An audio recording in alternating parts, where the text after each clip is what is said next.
je suis ravie de vous retrouver aujourd'hui pour une nouvelle vidéo tricot. Et aujourd'hui, c'est le 65e épisode de mon podcast de tricot. J'espère que vous allez bien, que vous avez passé une bonne semaine. Moi ça va, mais là je sens que la semaine, que la journée commence un petit peu difficilement. J'ai des courbatures partout, j'ai l'impression que mon corps lutte contre un virus. J'espère que c'est juste de la lutte et que mon corps manquera. J'ai pas envie d'être malade. Voilà pour le petit point santé. Le point météo, et bien cette semaine, le ciel est assez un petit peu couvert mais avec quelques éclaircies, donc vous ne devriez pas être aveuglé par le soleil aujourd'hui, contrairement à la semaine dernière. Aujourd'hui, on va revenir aux choses sérieuses, c'est-à-dire le tricot. Je vais vous parler d'un tricot terminé, d'un en cours et peut-être des projets à venir, mais comme c'est assez incertain et que je vais certainement changer d'avis dans la demi-heure qui suivra la fin de cette vidéo, rien n'est moins sûr. Voilà. Avant de commencer, moi je suis Caroline, vous pouvez me retrouver sur les réseaux sociaux, soit Instagram et Ravelry, sous le pseudo Petit Pumeau 02. Et aujourd'hui, je porte à la cool mon gilet bohème de Marie-Christine Lévesque. Voilà. Que j'avais tricoté avec des laines que j'avais teintes l'été dernier. Je l'adore, j'adore le porter comme ça sur un t-shirt quand je suis un petit peu en mode cocooning à la maison, ou même sur un petit, je l'ai beaucoup porté cet été sur un petit débardeur. Le matin quand il faisait un petit peu frais, hop, j'enfilais mon gilet et sur un short, un débardeur, et ça faisait un chouette petit look d'été. Je l'adore, hein, j'envisage d'en refaire un autre. J'aime bien son look à la fois bohème et hyper passe-partout, très facile à associer. Voilà, et puis j'avais adoré le tricoter. Donc voilà, c'est un super modèle. C'est une réussite sur tous les plans. J'ai adoré le tricoter et j'adore le porter, et je le porte très souvent. Voilà. Oh, j'ai un cheveu là, coincé sous la lunette, excusez-moi. Voilà. On va rentrer dans le vif du sujet tout de suite. Je vais vous montrer mon tricot terminé qui est sorti alors aujourd'hui, mais au moment où vous voyez cette vidéo, hier, sur Ravelry. Il s'agit du châle Lindy Hop. Lindy Hop. Le voilà, le voici, le voilà. Il est canon, canon, canon. C'est un design de Aurélie Lasourie que vous pouvez retrouver en français sur Ravelry. Je vous mets le lien en barre d'infos. Je vous le montre voilà, avec une vue d'ensemble. C'est un châle à deux couleurs. À deux couleurs, oui, si vous le souhaitez, vous pouvez le faire en unicolore. Il nécessite deux écheveaux. Il se fait avec une alternance de dentelle, de point mousse et de jersey. Et c'est une dentelle tout à fait accessible aux débutants. Donc c'est un châle, oui, un châle triangulaire. Je pense que ça se voit que le châle est triangulaire et qui est très facile à réaliser.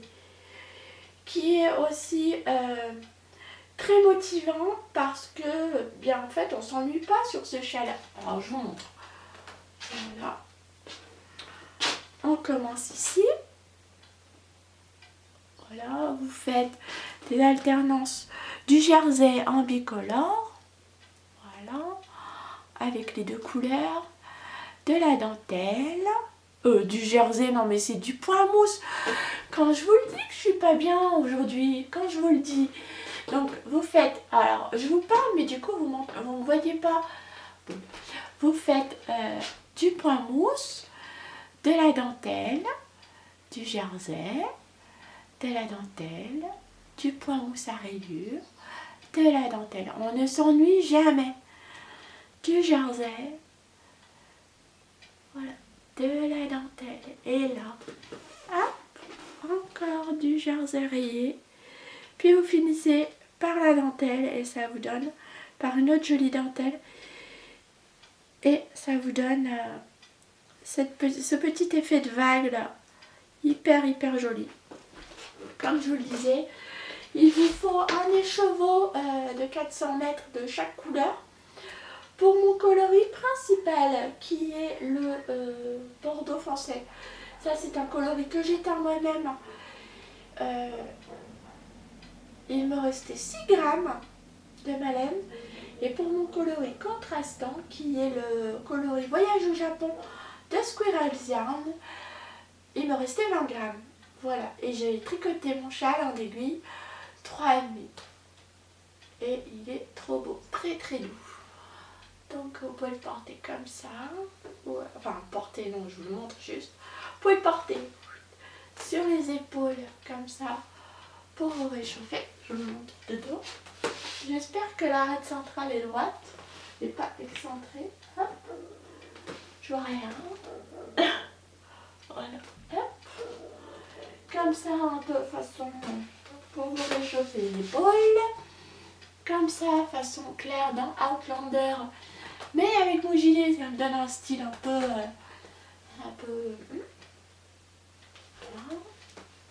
ou alors en chèche, hein, comme ça, hop. Voilà, tout simplement à la cool. Voilà, il est super beau, très beau. Je l'aime beaucoup.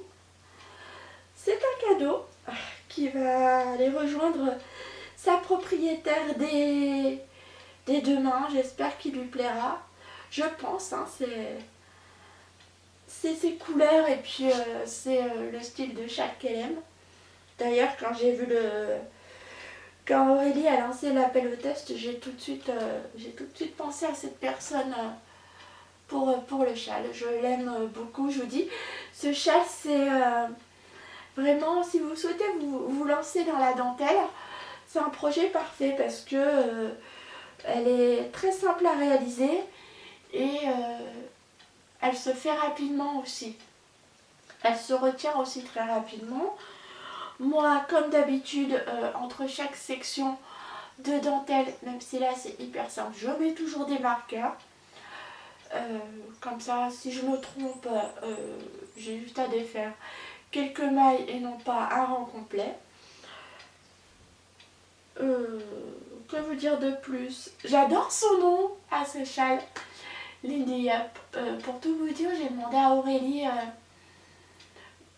pourquoi ce nom, pourquoi elle avait choisi ce nom pour son patron et elle m'a dit que le Lindy Up c'était une danse un peu jazzy.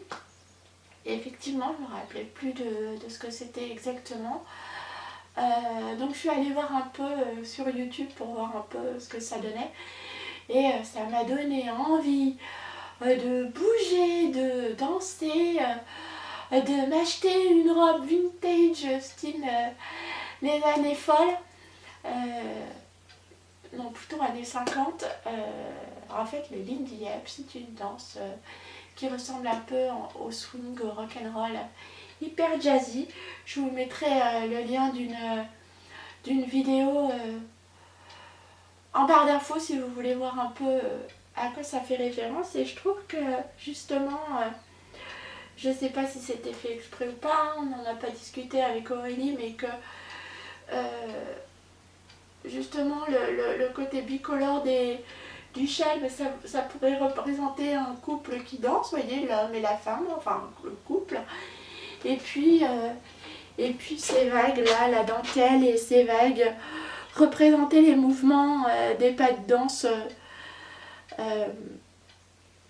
plein de gaieté, de joie, d'optimisme. Voilà. Donc ouais, je vous mets comme je le disais, je vous mets un lien en vidéo pour que vous alliez voir ce qu'est le Lindy Hop et voilà. Et je trouve que ce châle il porte bien son nom. Voilà, pour conclure. Foncez sur Ravelry, le modèle est dispo, je vous mets le lien en barre d'infos. Il est vraiment très très chouette, très facile à tricoter et c'est vraiment un super projet. Merci encore Aurélie de m'avoir accepté parmi tes testeuses et puis pour ta confiance à chaque fois renouvelée. Ça me touche et puis comme d'hab, moi j'adore tester pour toi. Je sais que tu passeras par là. Je te fais des gros bisous. Ensuite, on va tout de suite passer à mon projet en cours qui est également un châle. Je suis restée dans la thématique de la vidéo. Alors, je vous l'avais déjà montré, je vous avais mis un petit marqueur de progression là où j'en étais précédemment. Voilà, donc là on est sur un châle en forme de string. Hein. Hop, voilà. Ah, bah, écoutez, string ou bavoir avec les aiguilles, là ça le fait. Et il va hyper bien avec mon gilet.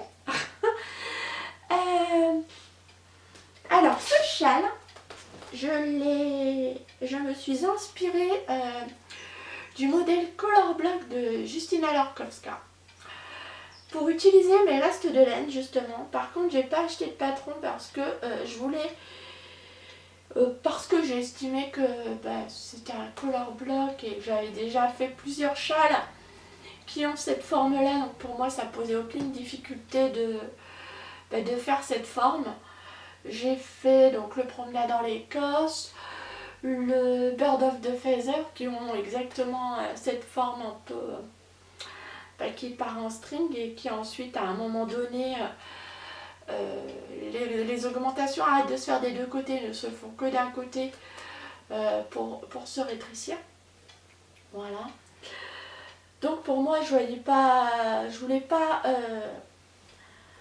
acheter de patron puisque non pas que je ne veuille pas soutenir Justyna Lorkowska, loin de là. C'est juste qu'elle avait une façon de disposer ses couleurs dans son modèle qui est différente de celle que je voulais faire sur ce modèle là.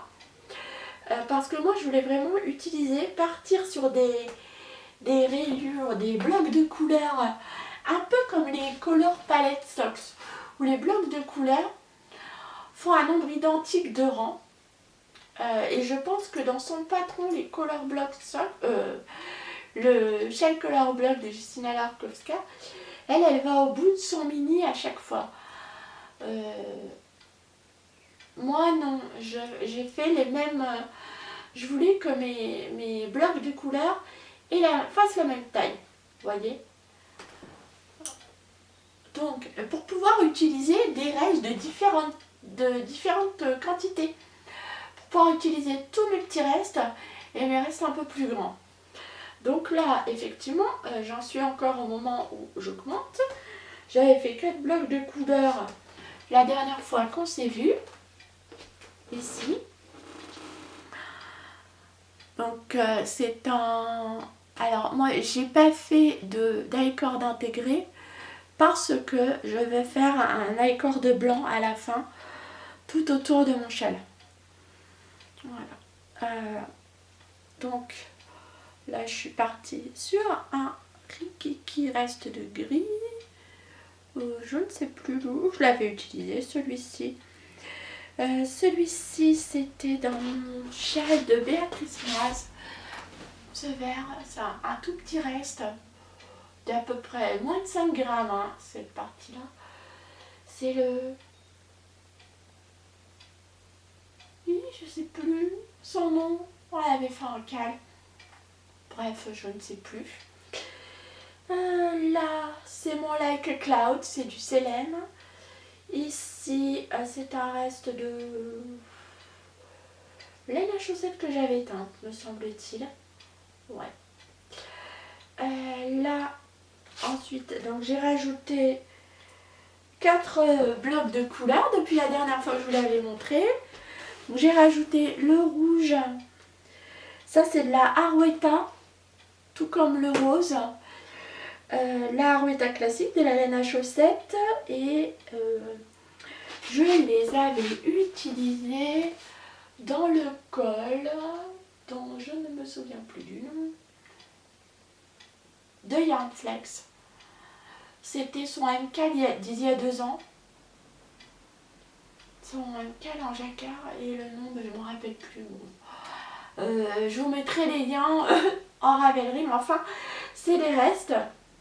Et là, ensuite, eh bien, celui-ci, c'est pas compliqué, hein. Ce brick,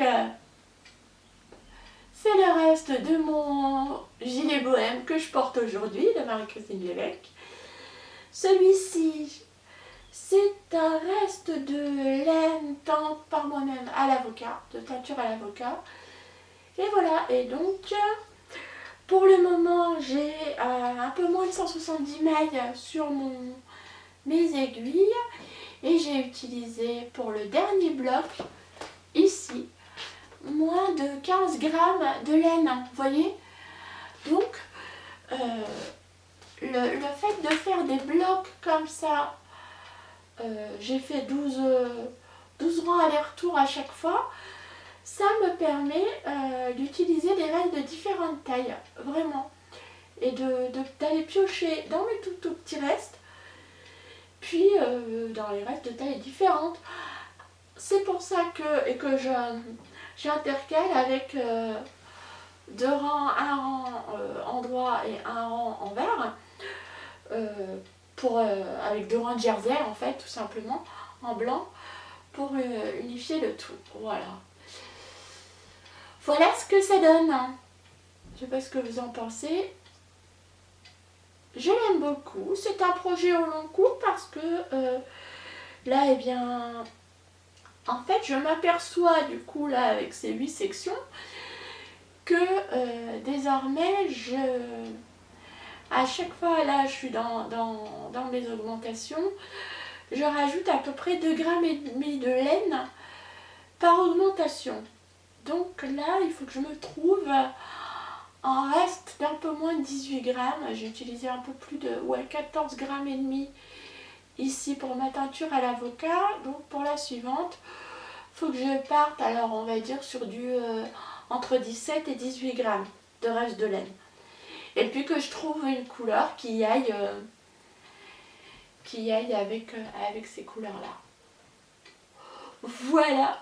Donc j'avais envie de vous le montrer parce que ça fait un moment que je ne vous l'ai pas montré. Mais c'est quand même un encours qui reste actif et qui avance petit à petit et qui m'écoule mes restes et qui sera vraiment top quoi. S'il vous reste, vous voyez, si vous avez envie de caler ce projet-là, il est top. Hein. Vous pouvez utiliser des mini. Et dans ces cas-là, je vous recommande le patron de Justina Lorkowska parce qu'elle utilise vraiment l'entièreté des mini. Moi, c'est vraiment pour... Je me suis inspirée de son idée de patron, de forme, pour utiliser justement tous mes restes, quelle que soit leur taille. Voilà. Voilà mon châle color block que j'aime beaucoup, qui est très sympa à tricoter, très télécompatible et tout. Top, top, top. Et du coup, eh bien, moi qui voulais faire... j'avais commencé ce châle là et je m'étais dit, donc jusque là j'avais les couleurs et voilà, j'avais sélectionné mes restes et tout, mais là j'avais déjà fait les 4 premières couleurs quand Christelle a annoncé qu'elle allait faire son châle d'automne et je me suis dit, mais mince, toutes mes couleurs sont prises là avec mon châle de reste. Et c'est là que j'ai eu l'idée de faire mon col légende de printemps, n'est-ce pas? Et je suis toujours en train de filer ma laine, ma fibre pour le cal, donc pour le col. Donc eh ben, tant pis, moi je commencerai à en décaler par rapport à tout le monde parce que je veux vraiment avoir fini de filer mes couleurs pour choisir la répartition de mes couleurs dans le col. Donc voilà. Mais beau, hein, j'aime bien. Sinon, que vous dire, côté projet, j'ai encore un autre projet terminé à vous montrer. Donc ben, on se revoit la semaine prochaine du coup, pour que je vous montre le prochain. Après je pense qu'on se verra peut-être un peu plus tard parce que j'aurai pas j'ai pas terminé d'autres projets, mais ouais, je trouve ça sympa cette idée de venir vous voir comme ça, de vous proposer, dites-le moi hein, si ça vous plaît comme style de vidéo. Ça me permet de revenir plus souvent vous voir et puis de vous montrer des tricots différents. Voilà, ça en est terminé pour cette vidéo, j'espère qu'elle vous a plu. N'hésitez pas à me laisser un petit mot en commentaire, ça me fait toujours plaisir de vous lire, de savoir ce que vous tricotez aussi, quel châle, si vous avez un châle sur vos aiguilles, dites-moi quel est le modèle que vous tricotez, si l'un de ceux-ci vous tente. Et puis moi de mon côté, je vous dis à la semaine prochaine. Je vous souhaite un bon tricot, une belle journée, une belle soirée, une bonne nuit, un beau week-end, quel que soit le moment auquel vous regardez cette vidéo. Et je vous dis à très très vite. Au revoir.